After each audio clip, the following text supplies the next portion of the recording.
I want to be clear. The actions at the United States Capitol 3 days ago were deplorable, reprehensible, outright criminal. These frightening and repulsive actions represent the most significant breach on our Capitol in over 200 years. And I don't care what happened in the past or whether those who did it think the election was stolen. That is not justification. 75 million of us are still angry about the election, but we don't storm the Capitol. And stop looking for other people to blame, including those dirtbag terrorists, Antifa. To those of you who did this, you did it of your own will, and you will be held accountable. Take the veil of politics off. Be totally objective. Anyone watching this must condemn it. And in the end, what was the point? What did you get out of it? Was there even a plan when you got in there, besides looking like a bunch of freaks, breaking windows, carrying off a podium, sitting at Nancy Pelosi's desk, leaving a love note with fingerprints behind, identifying yourselves with selfies, stealing, damaging property, trespassing, looting? 5 people are dead in your wake. A police officer, an Air Force veteran, not to mention countless injured, including a young police officer on video screaming as he's being crushed, blood coming out of his mouth. Did anyone stop to think that with this foolhardy effort to disrupt the congressional hearing, you have smeared 75 million of us because of what you did? Did anyone change their vote? No. You have tarnished all the good that's been done over the last 4 years because of this senseless lunacy. And worst of all, you have yielded the moral high ground to those who have repeatedly and consistently taken away our freedoms, our freedom of speech, religion, our right to be with our families, celebrate holidays, even go to work as you prance around like a bunch of idiots in the Capitol. We are a proud populist movement of millions of Americans who support a man who struck a chord with us, people who never voted before, forgotten men and women, people who didn't think their vote mattered, came out in droves. And for 4 years, we watched President Trump deliver on his promises. He championed law and order, he supported the military, and he fought to fund it like no other president in our lifetime. And he fought for police while the left called to defund the police, unless, of course, they're needed in the Capitol.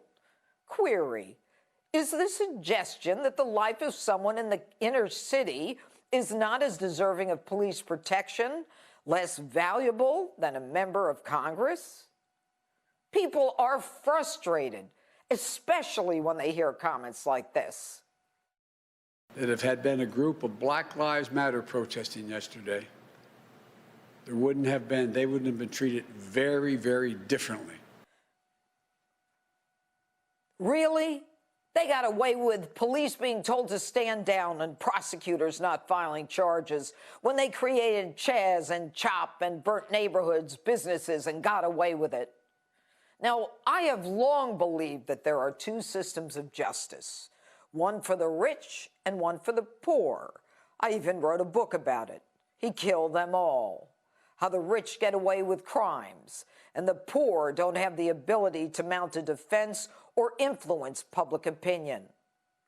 Today, I still believe that there are 2 systems of justice, 2 systems of outrage, but today there's one for the left and one for the right. It seems the rules are applied unequally, and we have lived under incredible tension on top of that for the last year. And as predictable as day after night, Big Tech has followed up on what they gave us a taste of pre-election. Last night, when Twitter said it would permanently ban President Trump from his platform of 88 million followers, the slide down the slippery slope began. Censorship in the United States is the biggest threat to our freedom right now. Social media is the broadcast medium of our generation. It's how we communicate. It's how we get news. It's how we share our thoughts, persuade, dissuade, argue. It's how we laugh, emote.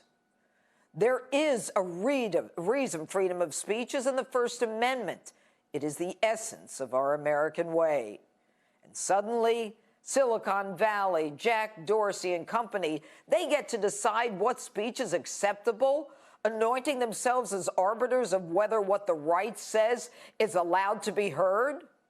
The amazing part is that the United States Supreme Court has repeatedly held that even hate speech is protected speech, that it cannot be regulated because it's part of our fundamental right of free speech under the First Amendment.